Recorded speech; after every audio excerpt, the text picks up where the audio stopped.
Alors mon métier consiste principalement à aider et comprendre les problèmes des utilisateurs du côté informatique, que ce soit côté logiciel ou côté matériel. C'est apporter des solutions pour que l'outil informatique fonctionne. Tous nos collaborateurs en interne utilisent un ordinateur et ont accès à différentes applications et à différents logiciels. Donc ça peut passer du simple « j'ai pas accès à Internet » à un bug dans une application ou à un problème serveur.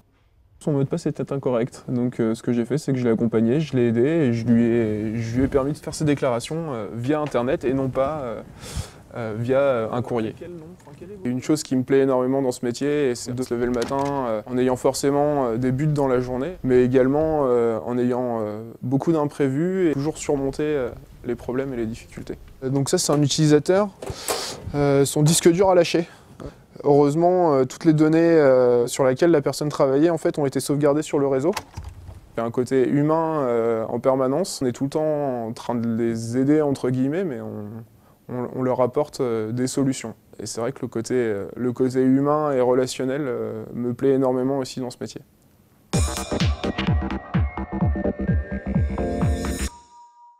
Sofaxis est impliqué dans le développement durable depuis plusieurs années.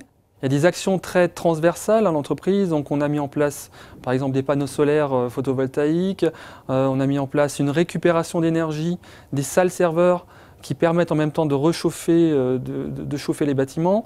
De manière plus axée sociale, les collaborateurs peuvent accompagner des personnes qui sont en insertion pour les aider à retrouver de l'emploi.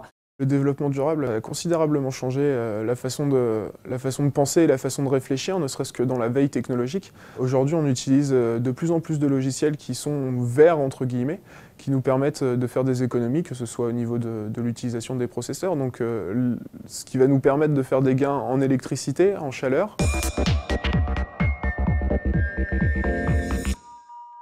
Dans ma formation, je sensibilise mes stagiaires aux économies d'énergie.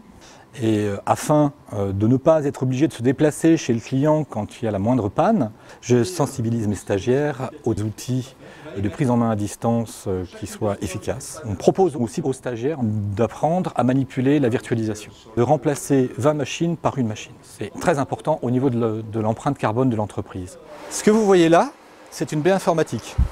Elle contient 8 serveurs. Maintenant, ce que vous voyez là, c'est un serveur. Ce serveur dispose d'une plateforme de virtualisation. Et là-dessus, je peux implanter les 8 serveurs que vous avez vus à côté et les dématérialiser complètement. Être acteur du développement durable pour un technicien, une technicienne supérieure de support en informatique, c'est pour la dimension environnementale, réduire son empreinte carbone en privilégiant l'utilisation d'outils de prise en main et de contrôle à distance. C'est minimiser les impacts environnementaux des équipements et installations grâce notamment à la virtualisation des serveurs et des postes de travail. Pour la dimension économique, c'est optimiser la durée de vie des équipements en s'assurant par exemple que les configurations répondent aux besoins réels sans céder à la pression de l'évolution technologique. C'est réduire les coûts d'équipement et de fonctionnement des installations, notamment grâce à l'optimisation des systèmes de mise en veille. Être acteur du développement durable, c'est pour la dimension sociale, contribuer à favoriser l'autonomie des utilisateurs de l'outil informatique en les formant à travers les interventions d'assistance. C'est faciliter la création de collectifs de travail en déployant des outils collaboratifs permettant le partage des connaissances et des informations.